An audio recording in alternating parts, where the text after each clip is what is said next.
নমস্কাৰ wings and wisdom একাডেমীলৈ আকৌ আমি আদৰণি জনাইছোঁ। এই পাঠটোৰ অনুশীলনৰ ওপৰত বিশদ আলোচনা কৰিবলৈ ওলাইছোঁ। এই পাঠটিত থকা কেইবাটাও টান অসমীয়া শব্দৰ অৰ্থ প্ৰথমতে আমি চাই লওঁ। পাঠটোত থকা প্ৰথম টান শব্দটো হৈছে ত্ৰাণকৰ্তা। ত্ৰাণকৰ্তাৰ অৰ্থ ৰক্ষাকৰ্তা বা বিপদৰ পৰা বচাব পৰা লোক। কাল্পনিক, কাল্পনিক মানে কল্পনাপ্ৰসূত বা মনতে চিন্তা কৰা।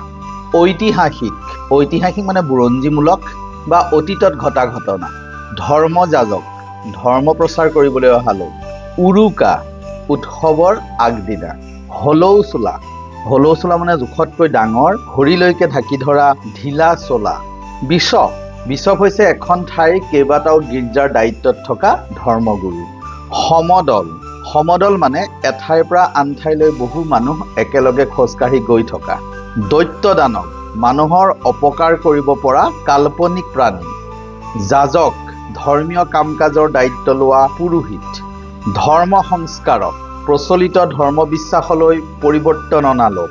নুমলীয়া, কনিষ্ঠ বা কনিষ্ঠা। পুংলিংগ হ'লে কনিষ্ঠ আৰু স্ত্ৰীলিংগ হ'লে কনিষ্ঠা মানে আটাইতকৈ সৰু।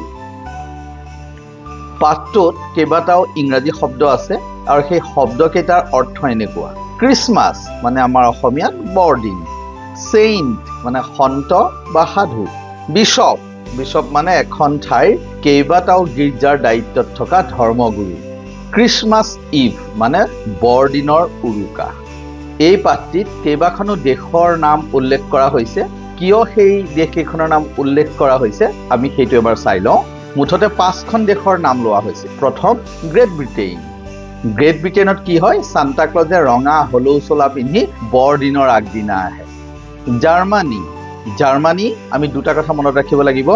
জাৰ্মানীত সান্তা ক্লজে বিশ্বপৰ বেশ লৈ আহে আৰু বৰদিনৰ গছ মানে ক্ৰিছমাছ ট্ৰি পোনপ্ৰথমে জাৰ্মানীতে ব্যৱহাৰ কৰা হৈছিল।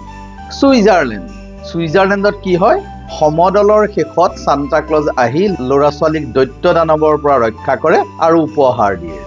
আমেৰিকা, বৰদিন গছ মানে ক্ৰিছমাছ ট্ৰি সজোৱা প্ৰথাটো প্ৰথমে জাৰ্মানীত আৰম্ভ হৈছিল আৰু তাৰপিছত ইংলণ্ডলৈ গৈছিল আৰু অৱশেষত গৈ আমেৰিকা পাইছিলগৈ।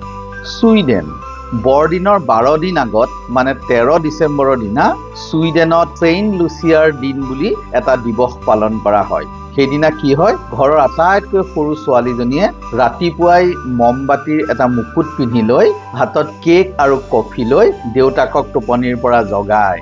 এই পাঠটোত কেইবাজনো লোকৰ নাম লোৱা হৈছে আৰু কি কাৰণে সেই লোককেইজনৰ নাম লোৱা হৈছে সেইটো আমি এবাৰ চাই লওঁ। প্ৰথম নাম লোৱা হৈছিল চেইণ্ট ক্লডিয়াছ, কাৰণ চেইণ্ট ক্লডিয়াছ নামটোৰ পৰাই সান্তা ক্লজ নামটো অহা বুলি বহুতে বিশ্বাস কৰে। চেইণ্ট বনিফেচ, তেওঁ ইংলণ্ডৰ পৰা জাৰ্মানীলৈ ধৰ্ম প্ৰচাৰ কৰিবলৈ গৈছিল আৰু এই সাধুজনেই বৰদিনত গছ পুলি সজোৱা নিয়মটো আৰম্ভ কৰিছিল। মাৰ্টিন লুথাৰ, মাৰ্টিন লুথাৰ আছিল জাৰ্মানীৰ ধৰ্ম সংস্কাৰক।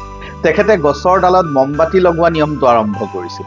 মহাৰাণী ভিক্টৰিয়া, ইংলণ্ডৰ মহাৰাণী, তেওঁ আৰু তেওঁৰ স্বামী প্ৰিন্স এলবাৰ্টে ইংলেণ্ডত গছপুলিত মমবাতি লগোৱা নিয়মটো আৰম্ভ কৰিছিল।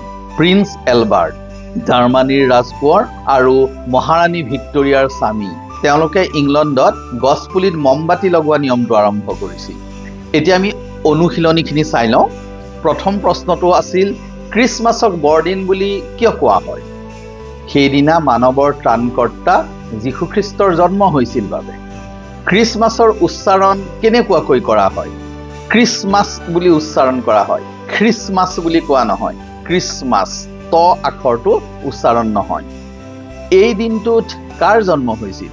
যীশুখ্ৰীষ্টৰ। সান্তা ক্লজৰ ঐতিহাসিক চৰিত্ৰটোৰ নাম কি? Saint Claudius. ফটোখন মনত আছেনে? বৰদিনৰ উৰুকাৰ নিশা সান্তা ক্লজে কি কৰে?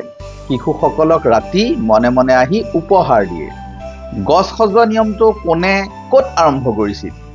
8ম শতিকাত ইংলেণ্ডৰ ধৰ্মপ্ৰচাৰক চেইণ্ট বনিফেচে জাৰ্মানীত আৰম্ভ কৰে। প্ৰিন্স এলবাৰ্ট কোন আছিল? জাৰ্মানীৰ ৰাজকোঁৱৰ আৰু ইংলণ্ডৰ মহাৰাণী ভিক্টৰিয়াৰ স্বামী। তেখেতে বৰদিনৰ দিনা গছত মমবাতি লগোৱা নিয়মটো ইংলণ্ডত আৰম্ভ কৰিছিল। তাৰপিছত আছে বহলাই উত্তৰ লিখা। সান্তা ক্লজ কোন? সান্তা ক্লজ এটা আধা ঐতিহাসিক আৰু আধা কাল্পনিক চৰিত্ৰৰ নাম। বৰদিনৰ আগনিশা সান্তাক্লজ আহি শিশুসকলক উপহাৰ দিয়ে বুলি খ্ৰীষ্ট ধৰ্মৰ লোকসকলে বিশ্বাস কৰে। ছুইজাৰলেণ্ডত সান্তাক্লজে কি কৰে? ছুইজাৰলেণ্ডত সান্তাক্লজ এটা ডাঙৰ সমদলৰ একেবাৰে শেষত আহে। সমদলটোত থকা দৈত্য দানৱৰ পৰা ৰক্ষা কৰি ল'ৰা ছোৱালীবোৰক সান্তাক্লজে উপহাৰ দিয়ে। বৰদিনৰ গছজোপাৰ বিষয়ে লিখা। ছেইণ্ট বনিফেচ নামৰ ইংৰাজ ধৰ্মযাজক এজন ৮ম শতিকাত জাৰ্মানীত খ্ৰীষ্ট ধৰ্ম প্ৰচাৰ কৰিবলৈ আহিছিল। তেওঁ দেখিলে যে তাত থকা লোকসকলে ওক গছক বিজুলী গাজনিৰ দেৱতা হিচাপে পূজা কৰে। তেওঁ সাহ কৰি গছজোপা কাটি পেলালে আৰু ওক গছক পূজা কৰাৰ সলনি ফাৰ গছৰ ডাল ব্যৱহাৰ কৰিবলৈ উপদেশ দিলে। তাৰ পৰাই বৰদিনৰ গছজোপাৰ ব্যৱহাৰ আৰম্ভ হ'ল। ভাবি চিন্তি উত্তৰ লিখা। যীশুখ্ৰীষ্টৰ জন্মৰ পৰা এটা চন গণনা কৰা হয়। সেই চনটোৰ নাম অসমীয়া আৰু ইংৰাজীত কি? যীশুখ্ৰীষ্টৰ জন্মৰ পাছৰ সময়খিনিক অসমীয়া ভাষাত খ্ৰীষ্টাব্দ বুলি কয় আৰু ইংৰাজী ভাষাত এন্ন ডামিনি AD বা কমন ইৰা CE বুলি কোৱা হয়। তোমালোকে দেখিছানে কিবা এটা চন লিখাৰ পিছত যে CE বুলি লিখে, তাৰ মানে কমন ইৰা, যীশুখ্ৰীষ্টৰ জন্মৰ পিছৰ সময়খিনি। এইবাৰ খালী ঠাই পূৰণ কৰা। ছুইডেনত বৰদিনৰ সময়তে এটা বৰ মৰম লগা উৎসৱ পালন কৰা হয়। খালী ঠাইত কি বহিব? মৰম আৰু উৎসৱ। 13 ডিচেম্বৰৰ দিনটোক তেওঁলোকে বোলে ছেইণ্ট লুচিয়াৰ দিন। খালী ঠাইত আহিব 13 আৰু ছেইণ্ট লুচিয়াৰ। খ। দৰাচলতে জাৰ্মানীত প্ৰাচীন যুগৰ দেৱতা এজনৰ নামত ওক গছৰ ডাল সজোৱা নিয়ম এটা প্ৰচলিত আছিল। খালী ঠাইত বহিব জাৰ্মানীত দেৱতা, ওক আৰু নিয়ম। বৰদিন বা খ্ৰীষ্টমাছ খ্ৰীষ্টিয়ানসকলৰ বৰ ডাঙৰ উৎসৱ। খালী ঠাইত বহিব খ্ৰীষ্টমাছ আৰু উৎসৱ। এতিয়া ক অংশৰ লগত খ অংশ মিলোৱা।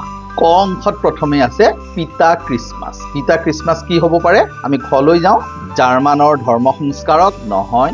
ছুইডেনত পালন কৰে নহয়। গ্ৰেট ব্ৰিটেইনত ৰঙা হলৌ চোলা পিন্ধি আহে, হয়। পিতা খ্ৰীষ্টমাছ গ্ৰেট ব্ৰিটেইনত ৰঙা হলৌ চোলা পিন্ধি আহে। ছেইণ্ট বনিফেচ, আমি খলৈ যাওঁ। জাৰ্মানৰ ধৰ্ম সংস্কাৰক নহয়। ছুইডেনত পালন কৰে নহয়। এজন ইংৰাজ ধৰ্মযাজক, হয়। ছেইণ্ট বনিফেচ এজন ইংৰাজ ধৰ্মযাজক। মাৰ্টিন লুথাৰ, মাৰ্টিন লুথাৰ খলৈ গ'লে জাৰ্মানৰ ধৰ্ম সংস্কাৰক, হয়। মাৰ্টিন লুথাৰ জাৰ্মানৰ ধৰ্ম সংস্কাৰক। মহাৰাণী ভিক্টৰিয়া, মহাৰাণী ভিক্টৰিয়া আমাৰ কি থাকি গ'ল? ছুইডেনত পালন কৰে নহয়, ইংলেণ্ডৰ ৰাণী আছিল। চ' মহাৰাণী ভিক্টৰিয়া ইংলেণ্ডৰ ৰাণী আছিল। ছেইণ্ট লুচিয়াৰ দিন ছুইডেনত পালন কৰে। এয়া হ'ল কৰ লগত খ মিলোৱা। এতিয়া সমাৰ্থক শব্দ সুধিছে কেইটামান শব্দ। প্ৰথম সুধিছে ঘৰ।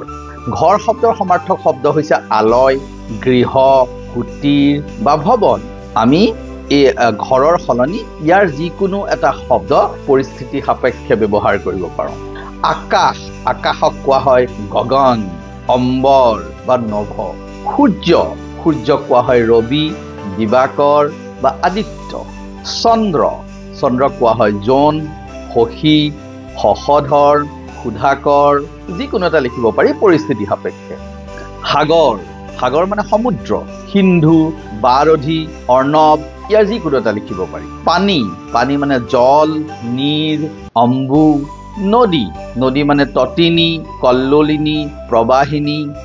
জুই, জুইক কোৱা হয় অগ্নি, অনল বা বহনী।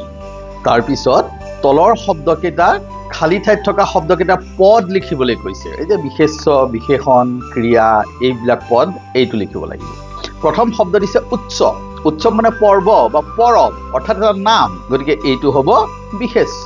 খ্ৰীষ্টমাছ, খ্ৰীষ্টমাছ যীশুখ্ৰীষ্টৰ জন্ম উৎসৱ, এইটো এটা নাম, গতিকে এইটো হ'ব বিশেষ্য। ঐতিহাসিক, ইতিহাস সম্বন্ধীয়, অৰ্থাৎ এইটো এটা গুণাগুণ বুজোৱা শব্দ, এইটো হ'ব বিশেষণ। ত্ৰাণকৰ্তা অৰ্থাৎ ৰক্ষা কৰোতা, উদ্ধাৰ কৰোতা, এইটো হ'ব গুণাগুণ বুজাইছে, গতিকে এইটো হ'ব বিশেষণ। এতিয়া দেশে দেশে বৰদিন পাতি আমি সবিশেষ চালো। তোমালোকে এই কথাখিনি আকৌ এবাৰ চাবা, যাতে পৰীক্ষাৰ আগে আগে তোমালোকে ইয়াত থকা একো কথা নাপাহৰা। তোমালোক আটাইলৈ মৰম জনাইছো আৰু ধন্যবাদ জনাইছো।